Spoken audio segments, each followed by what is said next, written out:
김현철 변호사님 발언대로 나오시면 질문 드리도록 하겠습니다. 근데 뭐 저희가 수사가 진술에만 의존하면 항상 나중에 그 진술은 번복되므로 진실을 밝힐 수가 없고 또 객관적인 문서라든가 그런 거에서 보강이 돼야 된다. 뭐 저희가 배웠던 첫 번째 원칙인 것 같은데 이번 사건은 너무나도 그 객관적인 자료와 배치되는 그런 진술로만 이루어져 있어서 3인성호라는 그런 별칭이 붙은 것 같습니다. 당연히 목적을 갖고 있기 때문에 회유와 협박이 있었고 인권 침해 한 사람과 그의 가족들, 그의 주변을 초토화시키는 인권 침해 수사가 자행되었다고 이렇게 생각이 됩니다.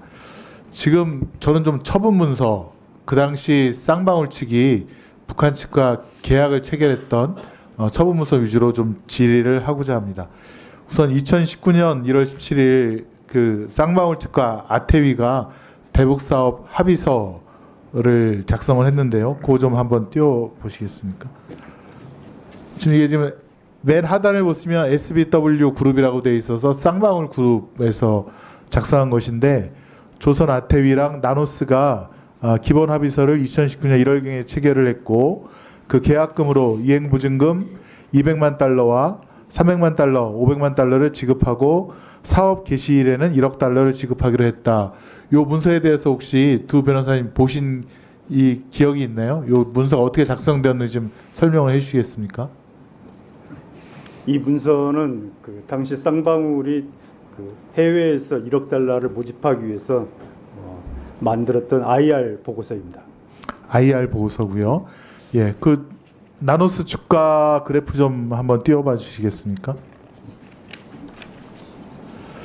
지금 2018년 12월 24일 날 4,990원, 5,000원에 불과했던 주가가 거의 한 달도 되지 않아서 9,153원까지 수직 상승했습니다. 그래서 이제 쌍방울 측에서는 대북 사업을 빙자로 해서 주가 조작을 시도했다. 저희는 그렇게 판단한 거고요. 나중에 제가 질의를 할 때 보여드리겠지만 수원지검에서도 검찰에서도 또 국정원에서도 이거는 쌍방울의 대북 사업을 빙자한 주가 조작이다라고 이렇게 판단을 하고 있었는데요. 그 다음 화면 보여주시겠습니까? 쌍방울이 뭐 스마트팜 비용을 일부러 뭐 하기 위해서 작성한 문서가 아니라 그때 당시 여기 보시면 아니 이거 말고요. 예, 김영수 씨라고 현대아산 대북 사업을 했던 전략기획실장을 영입을 했고요.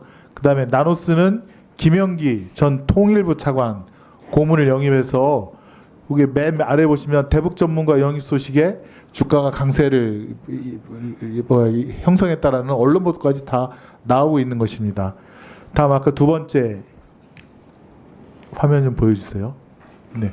그리고 이게 한 번에 그치는 것이 아니라 구체적인 실행으로 2019년 5월 12일 날 드디어 2조에 보시면 북한과의 지하자원 개발 사업을 위해서 요 빨간 그래프를 보시면 남측 회장 김성태, 그다음에 북측 민족경제협력연합회를 대표해서 박강수 회장이 찍은 것이 있습니다.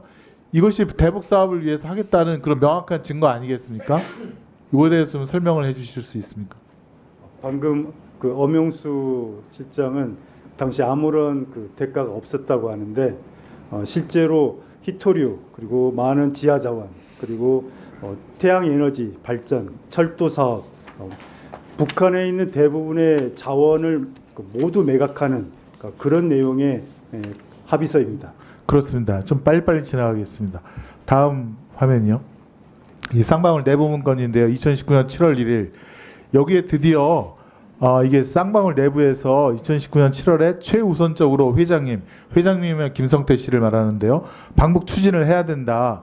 내의 지원, 이게 속옷 쌍방울이니까 내의를 북한에 지원하는 문제, 또 회장님 방북 문제, 또 아태 평화교류, 아태 협과 함께 제3자 합의로 추진을 해야 한다라는 내부 문서가 있다는 것이 또 여기 밝혀졌습니다. 이것을 봐서 이거는 이재명 대표의 방북 비용에 대한 대납이 아니라 김성태 회장이 본인이 먼저 북한을 가려고 했던 거 아닙니까? 이거에 대해서 좀 설명을 해주시죠. 예. 2019년 5월 12일 계약서는 비공개로 하기로 정해져 있습니다. 그리고 당시에 나중에 공개 합의서를 체결하기로 약정했습니다. 이것은 북한이 쌍방울로부터 돈을 한번 더 뜯어내려는 사기 수법이었고 결국 공개가 되어야지 주가를 높일 수 있기 때문에 김성태는 반드시 북한을 방북할 이유가 있었던 것입니다. 바로 그 문서가 바로 저것들입니다. 김성태가 평양을 방북해야 될 절대적인 이유였던 것입니다. 네, 다음 화면 보여주시죠. 이게 아까 장경태 위원님께서 지적하신 건데 그렇기 때문에 수원지검에서도 이 수사를 하고 하다 보니까 결국에는 결론이 뭐냐, 쌍방울 그룹의 대북 사업 목적으로 나노스 주가 부양을 통한 시세 차익을 노린 것이다 라고 자기들도 이렇게 인정을 하고 있는 겁니다. 여기 보시면 김성태와 위 조합에 투자한 측근들 나노스 주식회사의 주가를 부양할 경우 전환가액 500원 대비 막대한 시세 차익을 얻을 수 있다는 판단하에 2018년 12월경부터 남북 경제 협력 사업을 통한 대북 사업을 진행해서 나노스의 주가를 부양할, 아까 4,900원에서 9,000원까지 뛰었죠. 그다음 위 계획을 N 프로젝트라고 명명했고 N 활성화라는 댓글 부대까지 운영했던 사실이 확인된다라고 되어 있는데요. 그래서 이런 모든 것들이 다 객관적으로 다 뒷받침되는데 전환가액 500원 대비 막대한 시세 차익이 뭔지는 한번 설명을 좀 해주시고요. 나중에 그 다음 PPT 한번 보여주시겠습니까? 수원지검도 인정했을 뿐더러 국정원에서도 이게 아마 2급 비밀 문서인데 국정원장께까지 보고되는 아주 신중한 문서인데 여기서도 협조자는 안부수 씨입니다. 안부수 씨가 주가 조작 실행 가능성, 이에 따른 국정원 연루 가능성이 제기되었던 바 안부수하고는 이제 대북 사업 못하겠다, 협조자의 지위를 인정하지 않겠다라는 것이고요. 여기 밑에도 보시면 안부수가 1월 24일 쌍방울 계열사 나노스 이사까지 취임했다. 그리고 나노스의 주가는 대북 사업 이자에 반영이 되어서 5,000원에서 9,000원으로 수익 상승했다. 그다음 PPT 화면도 보시면 다 그런 내용이 다 들어있습니다. 국정원도 이 북한과의 쌍방울의 500만 불이라든가 300만 불 이런 것들이 다 쌍방울의 반북 사업을 빌미로 한 주가 부양, 주가 조작이라는 것을 국정원도 인정했습니다. 검찰도 인정을 했고 국정원도 인정을 했고 안무수 씨 판결에 수원지법 판결에도 이렇게 나와요.